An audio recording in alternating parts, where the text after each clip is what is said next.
Last week we got into habits of prayer, and we started by talking about distraction and how to deal with it and why we get distracted. I want to go on with the purpose of prayer this week. And I started to mention last week that the whole point of prayer is that we are taking our time to give to God. So this is really important to keep in mind when we're praying, that we don't actually have to do anything to pray successfully. When we approach God in adoration especially, and you don't even have to be in front of the Eucharist to adore the Lord, because as Catholics who have received the Eucharist, He lives inside of us, and He resides within the inner chambers of our souls, and we can spend time with Him anytime we want. So even if you're at home, or in the car, or like on a train, whatever, if you just sit there and shut your eyes and decide to find Him there, you can be with Him. And that's why, when I'm in adoration, I usually sit there with my eyes closed. Some people do look at our Lord, but for me, I just let Him look at me, because I know that, all I need to do is sit there and be. Now, God introduced Himself to us as I am who am. This is the title He chose. That means that God's primary purpose is to be. In other words, God is existence itself. It's not that God exists, but He actually is the very idea of existing.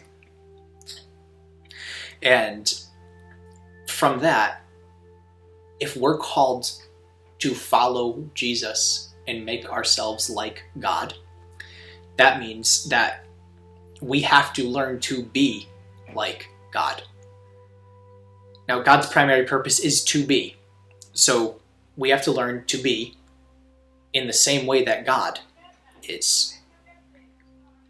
Does that make sense? I know it's hard wording, but we have to learn how to just exist in the same fashion that our Lord does. In other words, He doesn't need a purpose. The fact that He is simply enough. And that's what adoration is, really. We put ourselves before the Lord, and we recognize that He doesn't need a reason to be there. He simply is. And because of that, when we approach Him, all we have to do is mimic Him. So when you sit down in front of the Eucharist, or when you sit down and find the Eucharist in here, and you decide to spend time with Him, all you have to do is sit there and realize, okay, Jesus is here with me simply because He wants to be, and so I'm going to be here with Him simply because I want to be. And whatever He wants to do to and for and through me at this time, He's going to do. And I don't have to worry about whatever that is. I'm just going to sit here and let Him do it. You don't actually have to speak at all in adoration. You can just sit there and be with God, and you are succeeding in prayer. That's all that's really required. Now, I don't mean to discount anything else I've said, especially when I first started this series about how to speak to God and letting Him talk to you. Because letting Him talk to you, He will come to you in the silence and He will talk to you, but sometimes He'll just sit there with you and you don't have to say anything. You don't have to hear anything, and that's going to be enough. One word that I like to use to describe Eucharistic adoration is being in the practice of heaven. Being in the practice of heaven. The time that we spend adoring the Eucharist here is essentially practice. We're practicing the act of being with God for eternity.